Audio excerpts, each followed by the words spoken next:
दोस्तों, मेरा नाम विवेक है और मैं अल्कोहलिक हूँ। ईश्वर की हाय कृपा है। विवेक भाई। नमस्ते जी, नमस्ते। Thank you, thank you. नमस्कार विवेक भाई। नमस्ते जी, नमस्ते। First of all, thanks a lot for inviting me.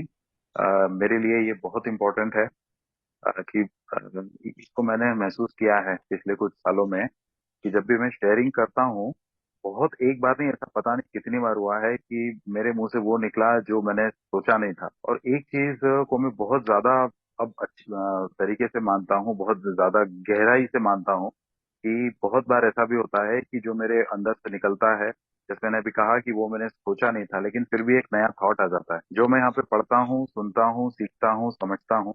मैं उसको जितनी बार बोलता हूँ ना, मेरी प्रैक्टिस होती है उसमें। मैंने देखा है पर्टिकुलरली मेरे बारे में तो कि अगर मैं उसको दोहराता हूँ तो वो चीजें ज्यादा अच्छे से मेरे अंदर आत्मसात हो पाती है। ये कुछ कुछ वैसा ही है कि मुझे बचपन में कहा जाता था कि आप पढ़ाई करो तो आप उसको रिवाइज करो। तो मैं आप सब लोगों का बहुत आभारी हूँ कि आपने मुझे ये मौका दिया और आप सब लोगों की शेयरिंग्स का साथ है, मेरी पत्नी का अनकंडीशनल सपोर्ट है। इसलिए आज के दिन शांत हूँ, मस्त हूँ। ऐसा कोई डर नहीं लगता कि अरे सोब्राइटी तो एक दिन की मेहमान होती है, कल क्या होगा। ऐसे शुरू शुरू में लगता था, जब ओल्ड टाइमर्स के मुंह से सुनता था कि इट्स वन डे अफेयर। बार बार मुझसे कहा जाता था कि कभी सोब्राइटी का घमंड मत आने देना। मैं कहता था यार, घमंड तो बात की बात है, यहाँ तो डर खत्म नहीं हो रहा है। तो घमंड तो तब आएगा जब वो पहले डर खत्म होगा। शुरुआत में तो ये लगता था ना कि वो कब आ जाए, कब शराब शायद मेरे हाथ में ना आ जाए। और ऐसा इसलिए था कि ए के बारे में मुझे जो कुछ जानकारी मिली वो एक रिहैब के अंदर मालूम हुई थी। और उस जगह से मैं नफरत करता था। तो इसलिए वहां पे बताई हुई कोई भी चीज से भी मैं अपने आप की नफरत करने लगा। मुझे ए के बारे में कभी मैंने सुना भी नहीं था वहां जाने के पहले। और इसीलिए वहां से निकलने के बाद भी दिमाग में ये था कि ए का तो कोई सवाल ही नहीं है। ठीक है, मैं मीटिंग्स में चला जाऊंगा, क्योंकि वो इत्तेफाक की बात बहुत अच्छी थी कि मेरे घर से सिर्फ 1 किलोमीटर पे मेरा होम ग्रुप, वहां पे बहुत अच्छी मीटिंग होती है, बहुत सारे मेंबर्स वहाँ रोज आते हैं, वो डेली मीटिंग होती है। तो मैं भी वहां पर जाने लगा। वहां जाने पे, वहां जाकर कोई ऐसा मन नहीं लगता था, कोई ऐसा नहीं लगता था कि यहाँ से मुझे कुछ बहुत फायदा हो रहा है, लेकिन बस एक फायदा सबसे बड़ा हो रहा था जिसको मैं स्वीकार करने को तैयार नहीं था कि यार ये फायदा ए मीटिंग के कारण हो रहा है। वो था कि शराब पीने की इच्छा का नहीं आना, किसी तरह का ये ख्याल नहीं आना कि मुझे अंदर से कोई स्ट्रगल करना पड़ रहा है, ऐसा कुछ हो ही नहीं रहा है। बट सबसे बड़ा प्रॉब्लम ये था कि जीवन में बड़ी बेचारगी, मायूसी सी लगती थी। मैं कई लोगों से बात भी किया करता था, तो वो मुझसे पूछते थे मेरे जीवन के बारे में और कि बाकी सब परिस्थितियां कैसी है। ऐसा होता है ना कि हम किसी नए शराबी को पूछते हैं कि बाकी उसके परिवार में और क्या है, उसकी आर्थिक स्थिति क्या है, बॉडी में कोई तब मतलब कोई बीमारी वगैरह है क्या, शराब के कारण कुछ हो गया है क्या। तो ऐसा भी कुछ नहीं था, सब कुछ बिल्कुल ठीक था। लेकिन फिर भी वो अकेलापन, मायूसी वगैरह, ये सब मेरे अंदर बहुत ज्यादा था। और वो एक लिमिट वो आ गई। मैं अपने लिए ये मानता हूँ कि वो सोब्राइटी में भी मेरा एक रॉक बॉटम था, जब मुझे लगा कि यार अगर ये ऐसे ही चलता रहा ना, तो या तो किसी दिन शराब हाथ में आ जाएगी या फिर शायद मुझे आत्महत्या के ख्याल भी आ सकते हैं। आए नहीं थे, पर आ सकते हैं। शराब का ख्याल आया नहीं था, लेकिन आ सकता था, क्योंकि मीटिंग्स से मैं लाख मैं मीटिंग से अपने आप को अलग रखने की मैं जानबूझ के कोशिश किया करता था। मेरे अंदर एक ईगो मुझे इस चीज से दूर रखना चाहता था कि नहीं नहीं, इस तरीके से तो मैं नहीं ठीक हो सकता। क्योंकि ना वो मीटिंग्स को मान लेना, ए को मान लेना, मुझे ऐसा लगता था कि शायद मैं उस रिहैब की बात को मान रहा हूँ। और मैं उस रिहैब से इतनी नफरत करता था कि उसकी मैं कोई भी बात को अगर मान लूंगा तो फिर मुझे लगता था कि फिर उससे मेरी नफरत कम हो जाएगी। तो वो नफरत जो है ना, उसको मैं शायद से पाले रखना चाहता था। ऐसा होता है ना, मुझे किसी इंसान की कोई बात बहुत, मैं मान लीजिए किसी इंसान से बहुत ही नफरत करता हूँ। अब अगर वो कोई अच्छी बात भी बोलेगा तो मैं चाह के भी है ना उसमें कोई ना कोई गलती निकालना चाहता हूँ। क्योंकि मेरा दिमाग मुझे बताता है कि अरे ये तो बुरा इंसान है, ये तो नफरत करने लायक इंसान है, इसकी किसी बात को सही कैसे मान लिया जाए। मेरा दिमाग अपने आप काम करना शुरू कर देता है इसमें कोई ना कोई गलती निकालने के लिए, पर वो आखिर में कब तक वो गलती निकालेगा। जो सबसे बड़ा डर था कि यहाँ तो मैं चार दीवारी में बंद हूँ, लेकिन बाहर जाऊंगा तो क्या होगा, वो डर मेरा धीरे धीरे कम हो रहा था। लेकिन अब दूसरा डर जो है वो घर कर रहा था कि यार ऐसे तो या तो कभी ना कभी हाथ में आ जाएगी, अभी भले ही ख्याल नहीं आ रहा है, या फिर कुछ सुसाइडल थॉट्स आ जाएंगे। तो फिर उसके लिए क्या किया जाए। ओल्ड टाइमर से बात होती रहती थी। और फिर तकरीबन 4-5 महीने कुछ ऐसे बाद में मेरा स्टेप पर शुरू हुआ। और यहाँ से पहली बार जब मैं थर्ड स्टेप पर आया था, उसके बाद मैं वो जो स्पिरिचुअल एक्सपीरियंस बोल सकता हूँ उसको मैं, क्योंकि मुझे इतनी राहत मिली थी अपने अंदर। तब मुझे पहली बार ऐसा लगा कि यार अ, मुझे शराब पीने की आवश्यकता नहीं है, और ये चीज मेरे लिए है ही नहीं, और अब मुझे कोई अफसोस नहीं। ऐसा मुझे पहली बार उस समय पे लगा था। और दोस्तों यही वो मैं आज इसको बहुत बहुत अच्छी तरह से बिल्कुल बारीकी से मैं उस समय को याद कर सकता हूँ। यहीं से मेरे ईगो की असली स्टार्टिंग हुई थी। मैं इगोइस्टिक शुरू से भी बहुत ज्यादा था, बहुत ही खतरनाक ईगो था मेरे अंदर। मेरे ईगो की तो यह हालत थी कि मेरा जिस तरह का प्रोफेशन है उसमें मैं अपने कई बार प्रोफेशन को भी दांव पे लगा देता था, किसी को जलील करने के चक्कर में। किसी सरकारी अधिकारी को जलील करना, उससे मुझे एक सेटिस्फेक्शन मिलता था, क्योंकि मुझे लगता था कि ये मुझसे बहुत कम लायक है, मुझसे भी कम पढ़ा लिखा है, और ये इस कुर्सी पे बैठा है। तो उससे मुझे एक अलग तरह का सेटिस्फेक्शन मिलता था। इसी चक्कर में कई बार मेरा प्रोफेशन भी खराब हुआ। और इसी चीज को मैं इंसैनिटी भी मानता हूँ यार। दूसरे एक कदम में जो जिक्र किया गया है ना, कि आपको मानना पड़ेगा कि आप इंसान हो, एडमिट करना पड़ेगा इसको, उसी के बाद में आप आगे बढ़ सकते हो। वो इंसैनिटी की परिभाषा ये नहीं है कि आप पागल हो, पत्थर फेंकते हो, 10-15 दिन तक नहाते नहीं हो, जुआ खेल के पैसा उड़ा देते हो, या पत्नी से मारपीट करते हो, या शराब के कारण से आपकी नौकरी चले जाती है। वो तो उस इंसैनिटी का प्रभाव है, मतलब वो तो उसका नतीजा है इंसैनिटी का। वो रियल इंसैनिटी को मैं कभी समझ ही नहीं पाया था, क्योंकि ऐसा कोई एक्शन क्या काम का यार जो मेरे अस्तित्व को ही खतरे में डाल दे। That is the real insanity. तो बात यहाँ से समझ में आई कि ये ईगो क्या है। पहले तो मुझे ये समझने की आवश्यकता थी कि ईगो क्या है। तो मैं सिंपली बस ईगो को मैं ऐसा ही मानता था कि किसी आदमी को कोई आदमी पैसे वाला है, कोई पढ़ा लिखा है, कोई बहुत सक्सेसफुल है, तो उसको अपनी पोजीशन का घमंड हो जाता है, सिर्फ ये ही ईगो होता है। तो मैं जानबूझ के ये कहना चाहता था कि नहीं नहीं, मुझ में ऐसा ईगो है नहीं। पर जबकि ऐसा था नहीं, मेरे अंदर ईगो कूट कूट के भरा हुआ था। तो पहले ये समझना पड़ा कि यार ईगो क्या है। तो ये मुझे धीरे धीरे स्टेप वर्क से ही समझ में आया कि यार किसी भी चीज के लिए, किसी परिस्थिति के लिए, या किसी इंसान के लिए, या किसी कंसेप्ट के लिए मेरी जो अपनी विचारधारा है कि हाँ ये ऐसा होता है, या फिर ये ऐसा होना चाहिए, ओके, इसके ऊपर जितना ज्यादा मैं जोर डालता हूँ, ये मेरा एक तरह का ईगो होता है। अब अगर मैं इसके किसी चीज के लिए, मेरी अपनी एक पर्सनल विचारधारा है, और मैं उस विचारधारा को दूसरों की विचारधारा से के ऊपर हावी नहीं मानता हूँ। मैं ये मानता हूँ कि ओके ठीक है, दैट्स फाइन। तो उसको कहा जाता है राइट साइज ईगो। वो भी एक तरह का ईगो ही है, क्योंकि basically it is a manifestation of my own concept. मेरी सोच क्या है, मेरी विचारधारा क्या है, ये एक तरह से उसका एक रिफ्लेक्शन है, प्रदर्शन है। लेकिन जब मैं उसको दूसरों पे थोपने लग जाता हूँ, मैं उसको अपने एक सेल्फ डिफेंस का तरीका बना लेता हूँ ना, तब वो गलत डायरेक्शन में चला जाता है। तब वो ओवर साइज ईगो बन जाता है। राइट साइज ईगो से बड़ा होके वो ओवर साइज ईगो हो जाता है। इसी से मुझे ये समझ में आया कि यार जब मैं शराब पी रहा था, तब मैं और ज्यादा ऐसा आक्रामक वगैरह क्यों हो गया था। मैं और ज्यादा जिद्दी क्यों हो गया था। मैं और ज्यादा ऐसा क्यों हो गया था कि मुझे हर किसी की बात ऐसी ही लगती थी कि ये मुझे नीचा दिखाने की कोशिश कर रहा है। तो यहाँ पे ना मेरी सोच क्या है, मतलब एक शराबी की साइकोलॉजी क्या है, इसको समझ में आई मेरे को। एक बात ये है कि एक शराबी जो है ना, वो मैं अगर मेरे बारे में बताऊं तो मुझे है ना बहुत ज्यादा शर्म आती थी अपने आप पर कि मैं कितनी ज्यादा शराब पी रहा हूँ। अफसोस होता था, ग्लानि होती थी। और चाहे मैं दूसरों को ये बताता नहीं था कि मुझे इस चीज का अफसोस है, खासकर मेरी पत्नी को, क्योंकि आखिरी का 1 साल तो मैंने पूरी तरह घर में ही बैठ के शराब पी है। क्योंकि मैं अगर उनको बताऊंगा तो मुझे ऐसा लगता था कि ये औरत मुझ पर हावी होने लगेगी, क्योंकि पहले ही तो वो मुझ पर हावी होती जा रही है। मुझे हमेशा हावी रहना पसंद है, लेकिन अब वो अब हावी हो रही है मेरे इतने ज्यादा शराब पीने के कारण। तो कहीं ना कहीं ये ऐसा होता है कि मेरा दिमाग क्या करता है कि इस तरह की जो हरकतें हैं ना, अपने कंसेप्ट को थोपना, ये इस चीज को मेरा दिमाग इतना बढ़ावा दे देता है just to overcome that shame. वो जो शर्म मुझे आ रही है, वो जो ग्लानि मुझे हो रही है ना, उससे एक तरह का दुख होता है मेरे अंदर। दिमाग को बहुत ज्यादा परेशानी होती है, और वो परेशानी को कभी एक्सेप्ट नहीं करना चाहता दिमाग। तो इसीलिए वो मेरे अंदर और ज्यादा शराब की क्रेविंग जगाता है, ताकि और ज्यादा डोपामीन मेरे अंदर आए। और फिर जिसका कि नतीजा ये होता है कि वो मेरे बिहेवियर को ऐसा बना देता है कि मैं घमंडी, या फिर आक्रामक, ओके, या फिर बहुत ज्यादा मैं सिद्धांतवादी बनने लगता हूँ। जैसे बिग बुक में लिखा है ना कि कई शराबी बहुत ज्यादा कंजूस हो गए, कई शराबी बहुत ज्यादा पैसे उड़ाने वाले, या फिर दूसरों की मैं आलोचना करने लगता हूँ, या फिर किसी की बात ही पूरी ना होने देना, उसके पहले आ जाना।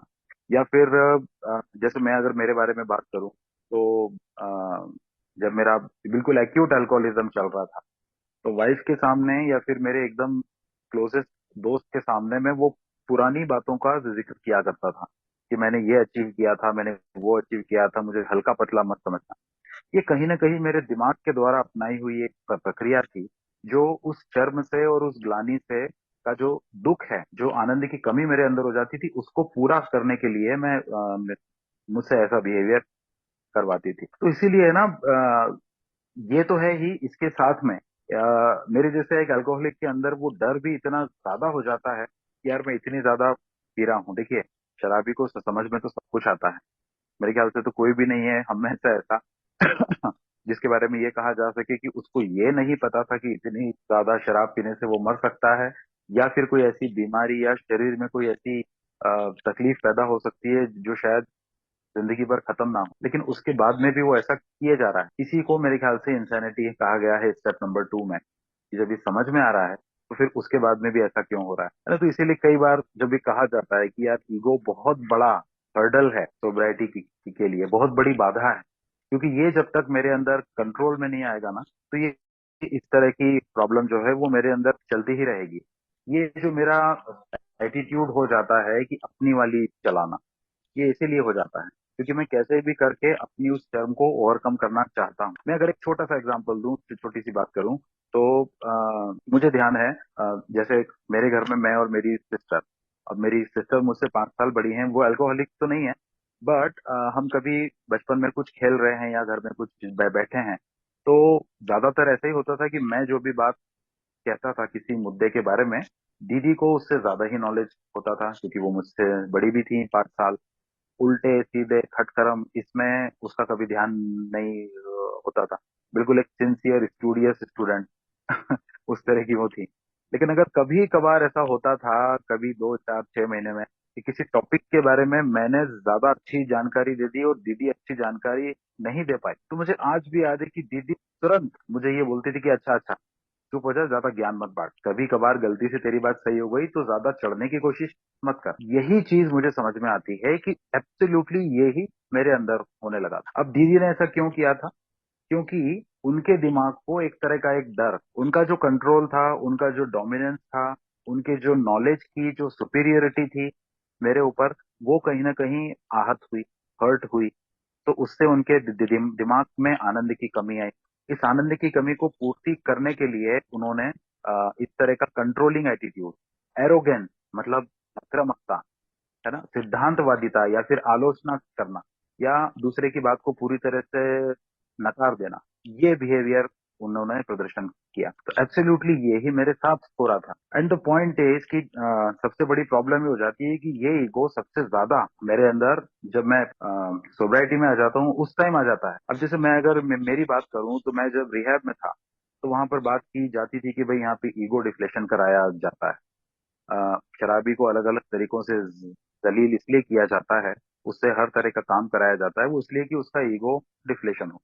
अब मुझे तो खैर हर तरह से ही खुन्नस थी, तो मैं उस बात को नहीं मानता था। जब मैं वहां से बाहर आ गया और स्टेप वर्क भी हो गया, तब मुझे एक चीज ये समझ में आई कि यार ऐसा क्यों हो रहा था कि उस रिहैब से निकले हुए अधिकतर लोग तुरंत ही 1 महीने के बाद में रिलैप्स हो गए। दोस्तों, मैं एक बात यहाँ पे क्लियर करना चाहता हूँ, मैं किसी भी रिहैब को यहाँ पे क्रिटिसाइज नहीं कर रहा हूँ, मैं सिर्फ मेरे मन में जो विचारधारा है मैं वो रखने की कोशिश कर रहा हूँ। Okay, please. तो मुझे एक ये चीज समझ में आई कि यार ईगो का ईगो को खत्म करने का तो खैर उसके बारे में मैं आता हूँ बाद में, लेकिन ईगो को कम करने के लिए या ईगो की शक्ति को कम करने के लिए क्या तरीका बताया जाता है? The best tool is surrender, जो कि स्टेप 3 में हम बात करते हैं कि भाई मैंने ये तय किया कि मैं अपने जीवन और इच्छा को ईश्वर पे छोड़ूंगा। अब ये सरेंडर शब्द है ना, इतना इंपॉर्टेंट है कि कई बार मुझे गलतफहमी हो जाती है कि मैंने सरेंडर किया, बट वो सरेंडर टेम्परेरी होता है, या फिर वो सही मायने में सरेंडर होता ही नहीं है। देखिए, दो दो दो बातें हैं। एक, हम कहते हैं कि उसने हथियार डाल दिए, दुश्मन ने हथियार डाल दिए, और एक हम कहते हैं कि दुश्मन ने हार मान ली। ये दो में बहुत बड़ा अंतर है। अभी कोई इंडियन सोल्जर होगा, अभी अगर मान लीजिए वो पाकिस्तान से लड़ रहा है या फिर कहीं पे वॉर हो रहा है, और उसको एनिमी जो है उसको कैप्चर कर लेता है, या फिर किसी एक कंट्री का दूसरी कंट्री के साथ में वॉर हो रहा है, जो हारने वाली कंट्री है उसके सोल्जर्स अपने हथियार डाल देते हैं, घुटनों पे बैठ जाते हैं। दैट डज नॉट मीन कि उन्होंने अंदर से हार मान ली। दैट डज नॉट मीन कि उन्होंने ये मान लिया है कि ये जो हमको घुटनों पर बैठवा रहा है ये सही है और हम तो गलत थे यार, यार हम तो ये युद्ध ही गलत कर रहे थे। नो, बिल्कुल ऐसा नहीं है। हमारी कंट्री का कोई सोल्जर अगर वहां पकड़ा जाएगा, उसको बांध के रख लिया जाएगा, उसको घुटनों पर बिठाया जाएगा, तो वो ये थोड़ी ना मानने लगेगा कि यार मैं तो गलत कंट्री के साथ था और मेरा इंडिया तो गलत ही कर रहा है। नहीं, वो उसने सिर्फ हथियार डाले। मुझे ऐसा समझ में आया कि यार एक्चुअली मेरे साथ भी वहां पर ऐसा ही हुआ था। वो एक तरह का फोर्स्ड सरेंडर था, मुझसे सरेंडर जबरदस्ती करवाया गया था। आई एग्री कि वो मेरी ईगो को डाउन करने के लिए शायद से जरूरी होगा, पर वो मेरा ईगो डिफ्लेशन उससे नहीं हुआ था। तो सरेंडर करने से ईगो डिफ्लेशन हो जाए ये बिल्कुल भी जरूरी नहीं। पर्सन टू पर्सन ही अलग अलग हो सकता है, लेकिन हाँ ये बात तय मैं मानता हूँ कि अगर किसी का ईगो डिफ्लेशन हो चुका है, मतलब इसका ईगो अगर नीचे आ चुका है, काफी कम हो चुका है, तो फिर सरेंडर अपने आप ऑटोमेटिकली होगा ही होगा। फिर चाहे वो खुद घुटनों पर बैठ के दिखाए ना दिखाए, वो आपको शब्दों में बोल के बताए ना बताए, लेकिन अगर उसके ईगो में भारी मात्रा में कमी आ गई है तो फिर वो सरेंडर हो चुका है, ये तय है। फिर वो अपने आप ही सरेंडर हो गया है। ईगो का कम होना ही अपने आप में एक तरह का सरेंडर है। ईगो कम होने के बाद में फिर अब सरेंडर करना पड़ेगा, ऐसा नहीं होता। द रियल सरेंडर इज कि आपका जब ईगो बहुत कम हो जाता है। तो ये मुझे सबसे पहले एक चीज समझ में आई कि यार क्यों ऐसा हो रहा था मेरे साथ में। कि जब मैं वहां से बाहर आया तो तब तो मैं एकदम से डरा डरा सा था, एकदम जीरो कॉन्फिडेंस था। फिर कुछ समय बाद में जब मैं मीटिंग्स में आता रहा, ए को भले ही मानने को तैयार नहीं था, लेकिन अंदर से सुकून महसूस कर रहा था कि ठीक है यार, शराब तो पीने की कोई इच्छा नहीं आ रही। और फिर एक दिन ऐसा भी आया कि मैं ए को सही में मानने लगा, क्योंकि जिस ईगो के लिए ये गलत फहमी सब लोग पाल रहे थे कि विवेक का ईगो कम हो चुका है, वो दरअसल जरा सा भी कम नहीं हुआ था। वो उन हालातों के कारण से दब गया था, क्योंकि मैं उस जगह पे रहना नहीं चाहता था। ऐसा भी नहीं कहा जा सकता कि वहां पे मेरा एकदम अच्छे बच्चे की तरह बिहेव करना पूरी तरह से नौटंकी थी, ऐसा भी नहीं था। वास्तव में मुझे भी ऐसी गलतफहमी होती थी कि मेरा ईगो कम हो गया है। वो कम नहीं हुआ था, वो कुछ समय के लिए सप्रेस हो गया। तो मुझे लगता है कि मेरे जैसा कोई शराबी, चाहे वो रिहैब गया हो या नहीं गया हो, यहाँ पे वो बात नहीं है, लेकिन जब मैं दिन रात शराब पी रहा था इतनी बुरी हालत में, हम जब बात करते हैं ना कि भाई जब तक रॉक बॉटम नहीं आएगा तो ये आदमी अल्कोहलिक्स अनोनिमस में आएगा नहीं, ये मीटिंग्स में आने को तैयार नहीं होगा।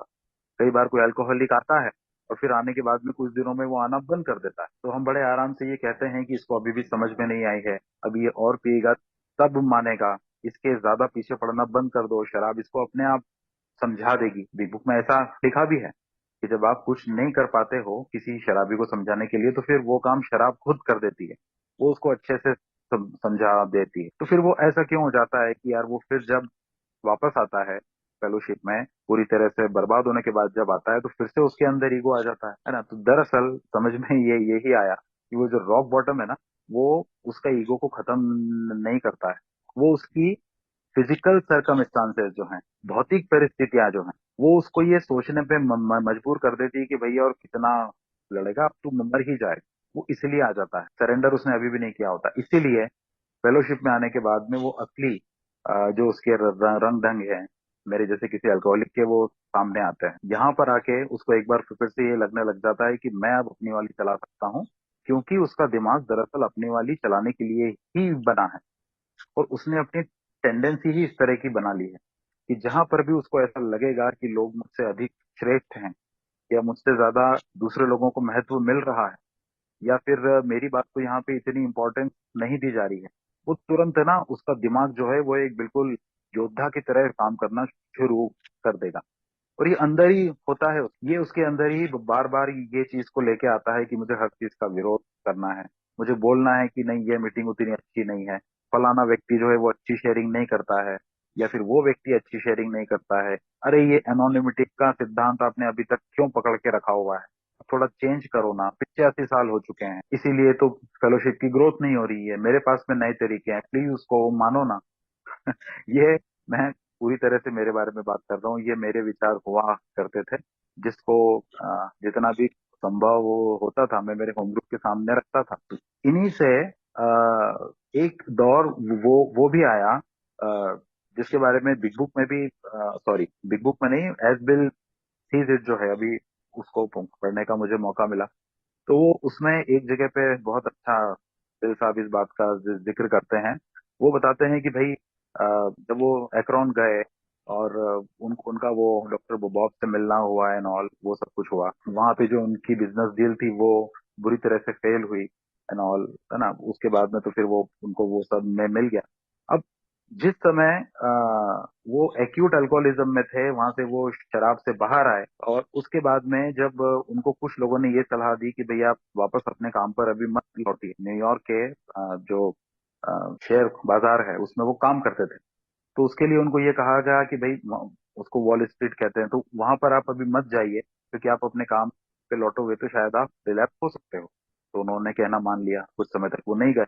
लेकिन एक समय आ गया कि जब उनको खाने पीने के वो वांदे होने लग गए, तो फिर वो अपने काम पर लौट गए। अब काम पर लौटे तो अब ये एक तरह का नया नया सोबर शराबी, उसको ये लगा कि हाँ भाई, ये ऑनेस्टी और सच बोलना, ईमानदारी से बर्ताव करना, किसी के प्रति कुछ अंदर वो नहीं रखना, लस्ट वगैरह से दूर रहना, हाँ ये सब मेरे गुण हैं, इन्हीं गुणों को बढ़ाना है एंड ऑल। तो वो इतनी ईमानदारी उनके अंदर आ गई कि उनके जो साथी दोस्त थे, उनके साथी काम करने वाले, अगर अपने अपने क्लाइंट से थोड़ा बहुत मतलब 19-20 अगर झूठ सच करते थे, जितना कि एक शेयर ब्रोकर जो है वो अपने क्लाइंट से एक व्यापारिक परिदृश्य में करता है, तो बिल डब्ल्यू साहब उसके लिए भी उनको टोका टाकी करते थे कि भाई तुम लोग तो इतना झूठ बोलते हो, मैं तो देखो बिल्कुल भी झूठ नहीं बोलता हूँ। और सबसे बढ़िया और इसमें इंटरेस्टिंग बात यह है कि उस थॉट में बिल डब्ल्यू साहब ने लिखा है कि यार, ये इस ऑनेस्टी के चक्कर में, ये जो मैं इतना ज्यादा ऑनेस्ट अपने आप को समझने लगा था कि मैं इन सबसे श्रेष्ठ हो गया हूँ, इकलौता ये ही बस मेरे अंदर एक इम्प्रूवमेंट हुआ था शराब से दूर होने के अलावा। और ये जो प्रकांड ईमानदारी मेरे अंदर आ गई थी, इसके चक्कर में मैं अपने बाकी किसी भी चरित्र दोष पर से मेरा ध्यान हट गया था, क्योंकि अपने आप इस ईमानदारी के घमंड ने मेरे अंदर एक इस तरह का एक पर्दा मेरी आंखों के सामने डाल दिया कि मुझे बाकी कोई अपने चरित्र दोष नजर ही नहीं आ रहे थे। कि अब मैं इस ईमानदारी के कारण से, अत्यधिक ईमानदारी के कारण से, मैं लोगों को दबाने की कोशिश करने लगा हूँ, मैं उनको अपमानित करने की कोशिश करने लगा। अब इसी को आप चाहें तो इसको विकृत आनंद भी बोल सकते हैं, है ना। तो यही विकृत आनंद जो है वह वो तो मेरे अंदर पहले भी तो था यार। मैं बहुत छोटा सा था तो जबरदस्ती में सोते हुए कुत्ते को या गाय को पत्थर मारना, या फिर वो दिवाली का टाइम आता था तो वो तो टिपिकली मैंने यार पता नहीं कितने साल किया है कि वो जो लड़ है, बहुत सारी छोटी छोटी लड़ को एक तार से बांधना और फिर उसको किसी कुत्ते या गाय के ऊपर डालना। और ऐसा, मैं मुझे ये भी बहुत अच्छे से ध्यान है कि ऐसा कभी भी ऐसे नहीं हुआ कि परिस्थितियां एकदम सामान्य थी और मैंने ऐसी हरकत की। मैं ऐसी हरकत तब करता था जब घर पे मुझे किसी कारण से जबरदस्त डांट या मार पड़ी हो। मतलब देखिए, यहाँ मुझे सीधा सीधा ये कोरिलेशन समझ में आता है। मान लीजिए पिताजी ने मुझे डांटा या पीटा, उससे मेरे दिमाग को अत्यधिक अपमान महसूस हुआ, बदले की भावना आ रही है, या खुन्नस आ रही है, या फिर कभी कभार ऐसा हुआ कि मुझे शर्म भी आ रही है कि पापा ने जो किया वो सही तो बोल रहे थे, पापा ने जो किया वो सही किया, ऐसा तो मुझे बहुत ही कभी कभार ही आता था। लेकिन फिर भी ये कोई सी भी भावना थी, चाहे वो गुस्सा था, चाहे खुन्नस थी, चाहे शर्म थी या पछतावा था, मेरा दिमाग इन भावनाओं को बर्दाश्त नहीं करना चाहता था।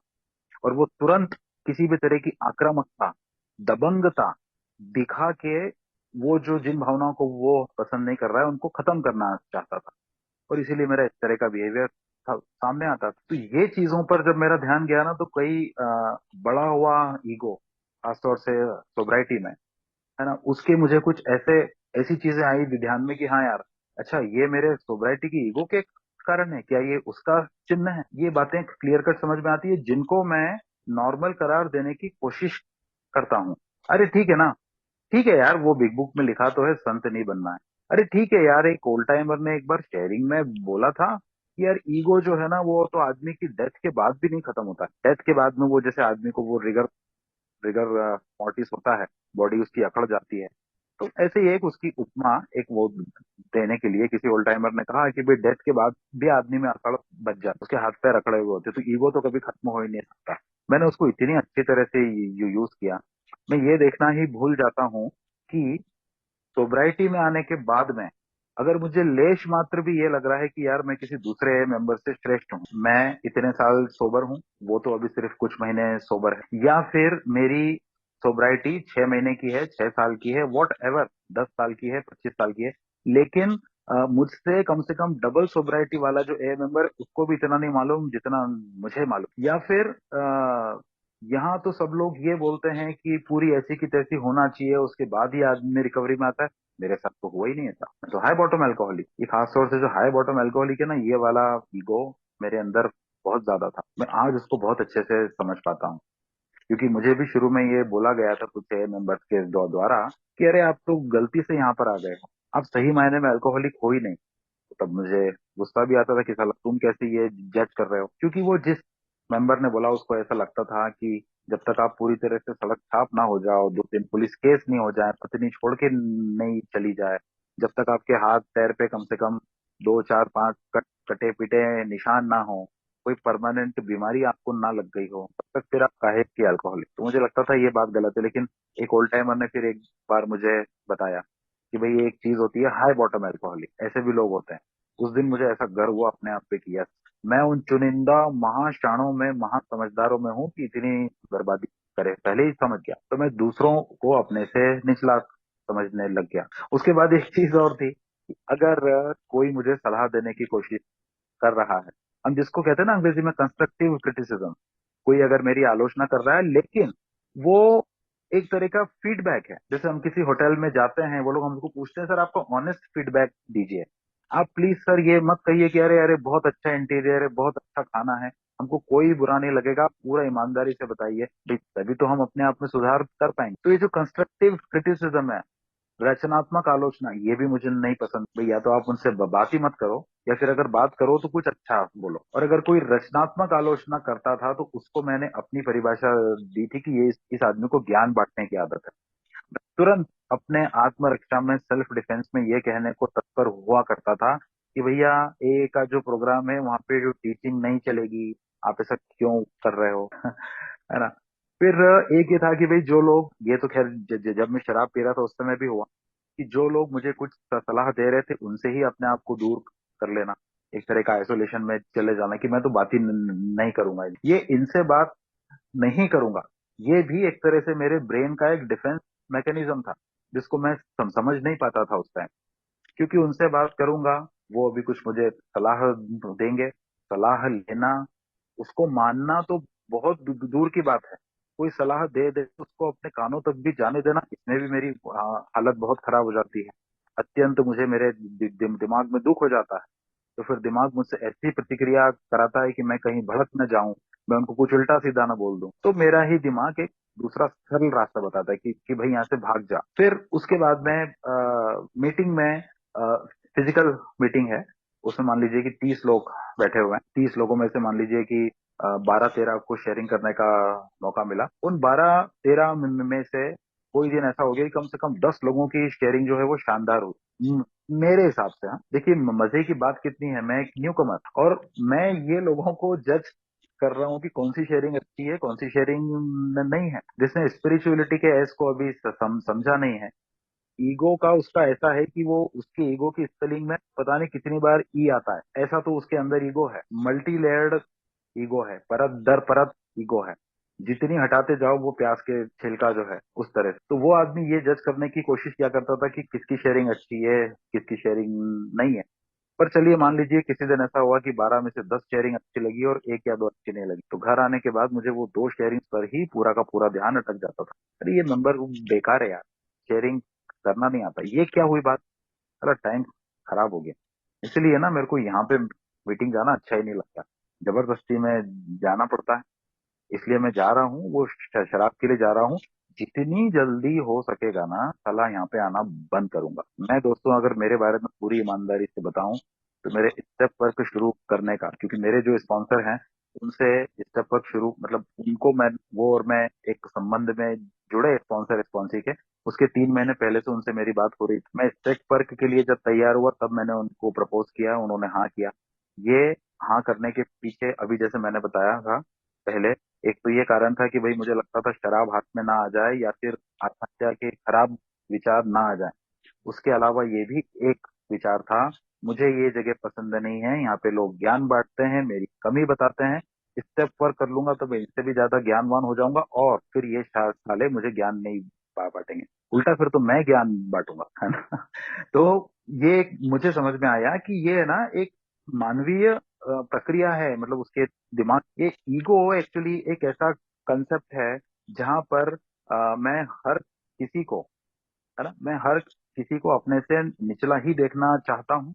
और अगर वो मुझसे ऊपर दिख जाता है तो अचानक से मेरा वो हमला करने वाला एटीट्यूड सामने आ जाता है, या फिर एकदम अपने आप को बचा के वहां से भाग लेने वाला एटीट्यूड सामने आता है। शराबी के लिए कहा जाता है ना कि इधर ही टेक्स अ फाइट और अ फ्लाइट, या तो वो लड़ेगा या फिर फ्लाइट ले लेगा, मतलब वहां से भाग जाएगा। तो इसी चीज के लिए ना एक लिटरेचर में ही मेरे कहीं पढ़ने में आया था कि एक बार का कोई सा तो भी ग्रेप वाइन में बिल डब्ल्यू साहब ने एक लिखा था आर्टिकल, ग्रेप वाइन मैगजीन में वो लिखते थे।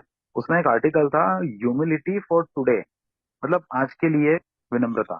बस उसका मुझे इतना सा है याद कि वो उसमें उन्होंने ये लिखा था, there can be no absolute humility for us human, कि हम इंसानों के लिए पूर्ण परफेक्ट विनम्रता जैसी कोई चीज हो ही नहीं सकती, क्योंकि परफेक्ट विनम्रता के लिए मुझे पूर्ण सरेंडर की आवश्यकता है, पूर्ण समर्पण जरूरी है उसके लिए।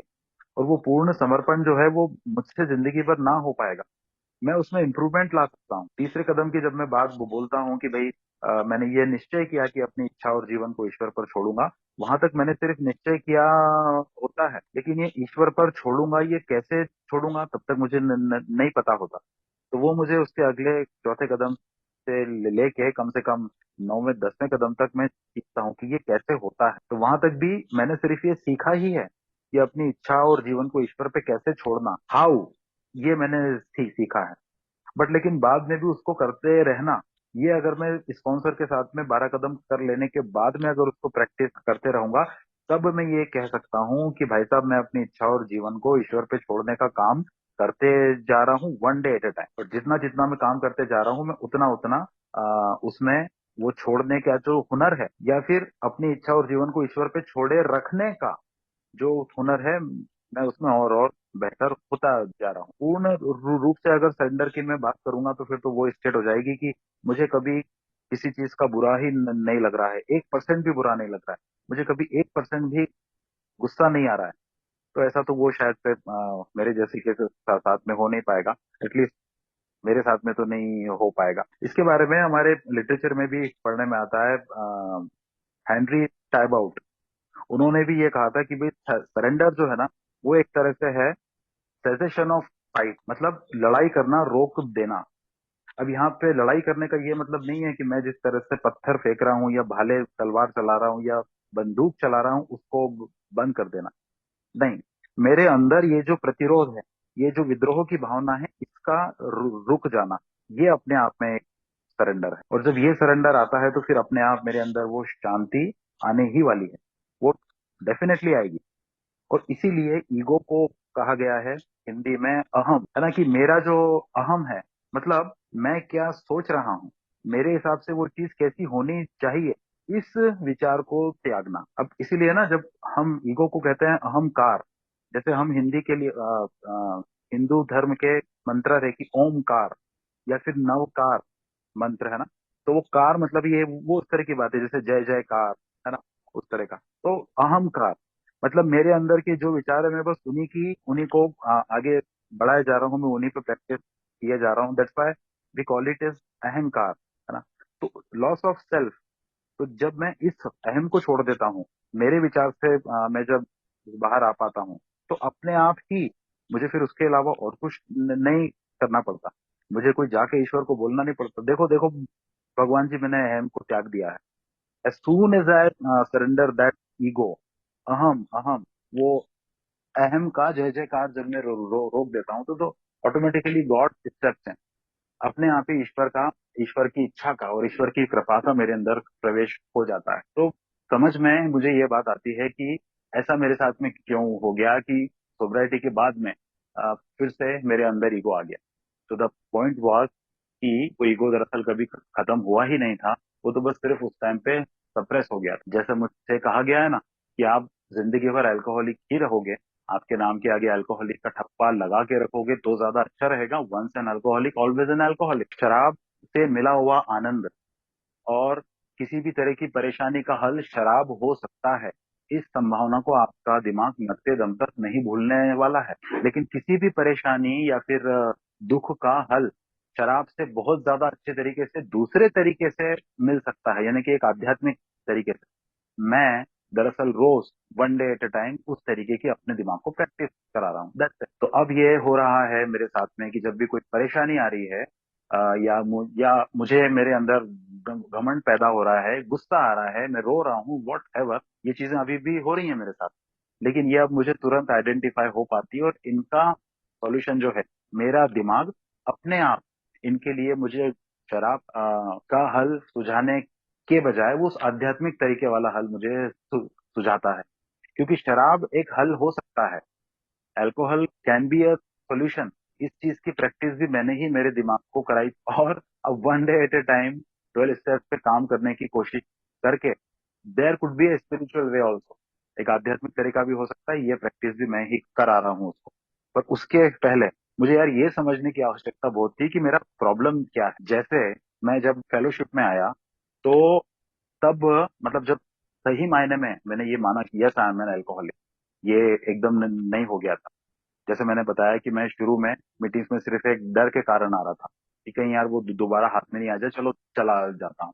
थोड़ा पत्नी का भी मन रखना था। लेकिन जब मैंने ये माना ना कि आई एम एन अल्कोहल, तो तब ये एक कारण समझ में आया कि why I am an alcohol. क्या चीजें मुझे एक शराबी के रूप में परिभाषित करती हैं, कैसे पता चलता है कि मैं अल्कोहलिक। तो वो जब मुझे पता चलेगा तो मैं ये मानूंगा ना कि मैं ऐसा हूं कि नहीं।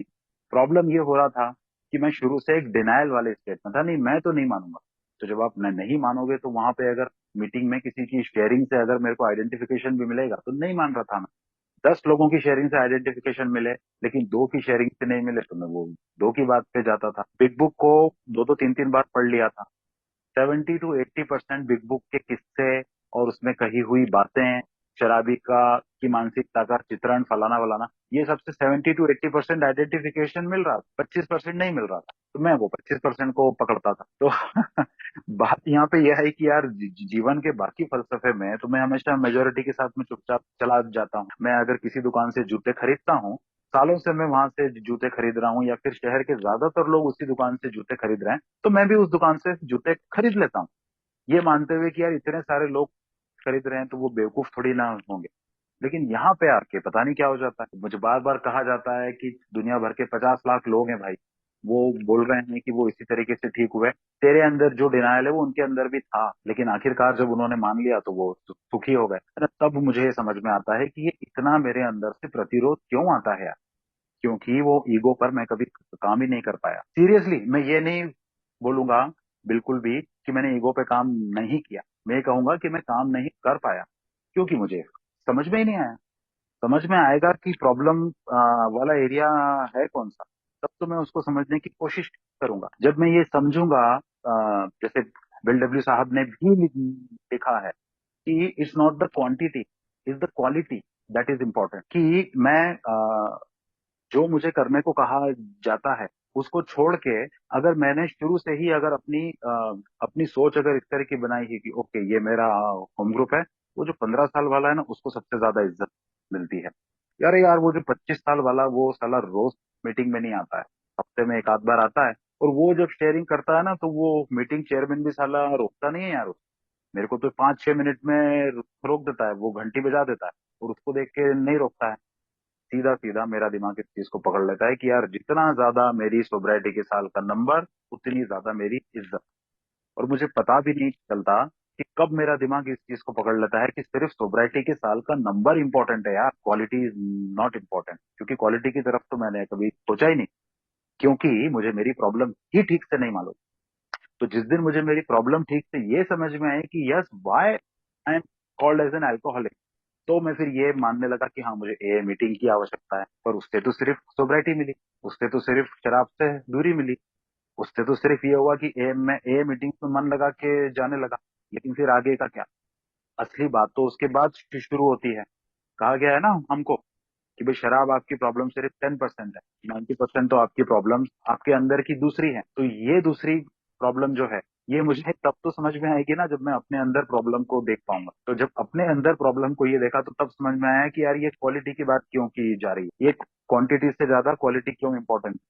मैं हमेशा सरल टारगेट को देख के क्यों इतनी जल्दी इम्प्रेस हो जाता हूँ, क्योंकि शायद मैं मेरी प्रॉब्लम को समझ ही नहीं पाता हूँ। और ये अभी से नहीं हुआ, ये बचपन से मेरे साथ होते आ रहा है।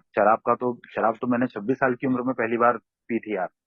उसके पहले से भी 26 साल की एज कम नहीं होती, मतलब अच्छा जो वो होता है, हम क्या बोलते हैं, किशोरावस्था, वो सारी भी निकल चुकी थी। उसके बाद में शराब हाथ में आई। लेकिन ये प्रॉब्लम तो बचपन से था कि मेरी असली समस्या को मैं कभी समझ ही नहीं पाया। तो मैं हमेशा उस नंबर को देख के इन्फ्लुएंस हो जाता हूँ कि भाई ये इतने साल वाला। ये एक मैंने भी किया है स्टार्टिंग। मुझे ऐसा लगता था कि मेरे जो स्पॉन्सर हों वो ऐसे हों कि वो एक्यूट अल्कोहलिज्म जब उनका आया हो उसके पहले वो आदमी करोड़पति रहा हो, और फिर शराब के चक्कर में वो बिल्कुल सड़क छाप हो गया हो, और अब सोब्राइटी में आने के बाद वापस करोड़पति हो गया हो। उसके साथ में उसके पास 2-3 डॉक्टरेट की डिग्री हो, एक का कोई लिटरेचर ऐसा नहीं हो जो जो जो उसने छोड़ दिया हो। मतलब मेरे पास में जो कुछ होना चाहिए वो एकदम बेस्ट टू बेस्ट होना चाहिए। और कभी ऐसा हो जाए कि इंडिया में सबसे ज्यादा नंबर की सोब्राइटी वाला कौन है, तो भाई उस समय मुझे पता चला कि कोई ए मेंबर है, वो 50-51 साल सोबर है। यार कोई ऐसा मिल जाए कि जिसकी उम्र मतलब करीबन 75 साल ही हो और वो 55 साल हो, तो ज्यादा अच्छा हो जाएगा यार। अपने पास में बेस्ट हो जाएगा, because high number is the best. अब 75 साल का ही क्यों चाहिए, क्योंकि यार उससे भी ज्यादा उम्र का होगा तो फिर तो वो बहुत उम्र दराज हो जाएगा, वो मेरी हेल्प नहीं कर पाएगा, बहुत ज्यादा वो अ, बूढ़ा हो चुका होगा। ये क्यों आया मेरे अंदर? क्योंकि मेरा ईगो किसी भी तरीके से एक अ, आक्रमण के लिए कुछ हथियार या फिर डिफेंस के लिए कोई कवच, रक्षा कवच, ये ढूंढने की कोशिश मुझसे कराता था कि मेरे पास जो भी कुछ हो वो बेस्ट हो, मेरे में कोई कभी कोई कुछ कमी ना निकाल सके। मैंने असली प्रॉब्लम को समझा ही नहीं। मुझे बस ये लगा था कि हाँ, ऐसा बेस्ट स्पॉन्सर होगा तो फिर वो रिलैक्स जैसी कभी कोई चीज नहीं आएगी, टाइम टू टाइम की तरह ही नहीं निकलेगा। एक साल जो है वो कभी 360 दिन का तो होता नहीं है। वो तो ठीक है यार, अब वो तो एक एक साल वैसे ही निकलेगा, लेकिन बहुत जल्दी होगा कि मैं भी इन सब के बराबर आ जाऊंगा इन आउट। मैं मेरे स्पॉन्सर को शुरू शुरू में कहता था, ये जो फलाना 1 साल सोब्राइटी वाला है ना, ये साला बहुत तेज चलता है। वो 3 साल वाला तो उससे भी तेज चलता है। और वो जो 10 साल वाला है, वो जब भी मीटिंग में आता है तो लोग मीटिंग के बाद में उसके आसपास झुंड बना के खड़े हो जाते हैं, मेरे से तो कोई बात ही नहीं करता। तो मैं उनको बोलता था 2 साल मुझे सोब्राइटी के हो जाने दीजिए आप। फिर थोड़े दिन बाद उन सबसे पहले मैं उनको कहता था मुझे 1 साल हो जाने दीजिए फिर मैं दिखाऊंगा। थोड़े दिन बाद उनको मैंने कहा नहीं सर, 1 साल नहीं, मुझे 2 साल हो जाने दीजिए फिर दिखाऊंगा। और फिर मैंने एक दिन कहा मुझे 3 साल हो जाने दीजिए फिर मैं इन लोगों को दिखाऊंगा कि मैं चीज क्या हूँ। एक बड़ी मजेदार बात मेरे स्पॉन्सर ने बोली थी यार, वो आज तक भी है ना पत्थर की तरह दिमाग में गड़ गई। उन्होंने बोला था, विवेक अगर तुमने ऐसा कोई लक्ष्य निर्धारित किया कि 3 साल हो जाने दो मैं इनको दिखाता हूँ, तुम इस बात को नोट करके रख लो कि 3 साल तक किसी का बाप तुमको रिलैप्स नहीं करा पाएगा, लेकिन 3 साल के बाद में कोई तुमको रिलैप्स होने से बचा भी नहीं पाएगा। तुम अपने आप के सबसे बड़े दुश्मन बन जाओगे, क्योंकि सोब्राइटी कभी भी कंडीशनल नहीं होनी चाहिए। कुछ लोगों की डर के कारण से होती है। शारीरिक अ, तकलीफ हो सकती है, पैसा खत्म हो सकता है, पत्नी छोड़ के जा सकती है, ये एक तरह की कंडीशन है। इसलिए वो सोब्राइटी में आ गए हैं। तुम्हारे साथ में कंडीशन ये हो जाएगी द सेटिस्फेक्शन ऑफ ईगो, और ये इतना ज्यादा खतरनाक होता है कि ये आदमी से कुछ भी करा देता है। जब वो अच्छा काम करने जाता है तो हम उसको कहते हैं पैशन, लेकिन जब वो गलत काम करता है हम उसको कहते हैं ऑब्सेशन। तो ये जो ऑब्सेशन है, तुम्हारा ईगो इस ऑब्सेशन को ऐसा साथ में लेके आगे चलेगा कि ना तुम थकोगे ना तुम रुकोगे। 3 साल के पहले तो तुम बिल्कुल ऐसे अपने आप में बिहेव करोगे, 3 साल बाद में तुम ये देखोगे, जब तुम एक बार रिलैप्स हो जाओगे उसके बाद तो तुम किसी को देख ही नहीं पाओगे, देखने लायक ही नहीं रहोगे। लेकिन जब वो रिलैप्स होने की कगार पे तुम होगे तो तुम ये देखोगे कि तुम्हारे आसपास कोई भी नहीं, सब लोग तुमसे दूर हो गए हैं, चिढ़ने लग गए हैं, ना सिर्फ फेलोशिप में बल्कि परिवार में भी। फेलोशिप में हो सकता है क्योंकि वो बेचारे इतने आध्यात्मिक रूप से कुछ मेंबर्स इतने परिपक्व हैं कि वो तुम्हारी इस अवस्था को समझेंगे और तुम्हारे प्रति गुस्सा रखने के बजाय तुमसे सहानुभूति हमदर्दी रखेंगे। वो समझ पाएंगे कि तुम किस अवस्था में हो। लेकिन सब तुम्हारे साथ ऐसा कर पाए ये जरूरी नहीं है। और घर में, परिवार में, दोस्तों में तो बिल्कुल ही मत समझना। लोग ये मानने लगेंगे कि पहले से भी ज्यादा बेकार हो चुका है। और शायद तुमको भी फिर एक दिन ही आ जाएगा कि यार क्या हासिल किया मैंने सोब्राइटी को पाके, है ना। और फिर से तुम उस गलत डायरेक्शन में जा सकते हो, क्योंकि द पॉइंट इज कि तुमने सही प्रॉब्लम को भी आइडेंटिफाई किया ही नहीं। तो दैट्स इट फ्रेंड। मैं बस एक अंतिम बात और बोल के अपनी शेयरिंग को समाप्त करूंगा, कि I respect the old timer very much. Please इसको ऐसा, ये जो मैंने सोसाइटी के नंबर ऑफ ईयर्स की बात की, इसमें किसी भी तरह से किसी भी ओल्ड टाइमर का कोई डिसरिस्पेक्ट नहीं है। मैंने सिर्फ मेरी मानसिकता को बताया कि मैं किस तरह से ज्यादा नंबर से प्रभावित होता था। क्योंकि मैंने ये किया है कि अगर मुझे कोई प्रॉब्लम है तो मैं ये देखता था कि किस ए मेंबर को फोन करूं। 5 साल वाले को ही नहीं, 10 वाले को करता हूँ। तो सबसे पहले मैं उसको फोन लगाता था जिसका फोन नंबर मेरे फोन बुक में सेव्ड है। सपोज वो 30 साल से ऊपर है तो पहले उसको लगाता। उसका फोन नहीं लगा तो फिर नेक्स्ट उससे कम कौन है, 25 वाला है। फिर नेक्स्ट उससे कम कौन है, 15 वाला है, सो ऑन। तो ये मानसिकता पे आज मैं हंस सकता हूँ। पर यार बस एक बात है, मुझे इन चीजों का कोई अफसोस नहीं है। एब्सोल्युटली 1% भी अफसोस नहीं है, because the program tells me कि आप अपनी इन गलतियों को खजाना बनाइए, इन पे अफसोस मत करिए, लेकिन इनको कभी भूलिए मत। तो मैं इनको कभी भूलता नहीं हूँ, दैट्स वाई मैं उनको भूलता नहीं हूँ और उन पर अफसोस भी नहीं करता हूँ। इसीलिए मैं इनसे आगे ये सीखने की कोशिश करता हूँ कि मेरा असली प्रॉब्लम है क्या। तो दैट्स ऑल। आप सब लोगों ने बहुत शांति से मेरी बात को सुना, मुझे मौका दिया। Thank you very much friend.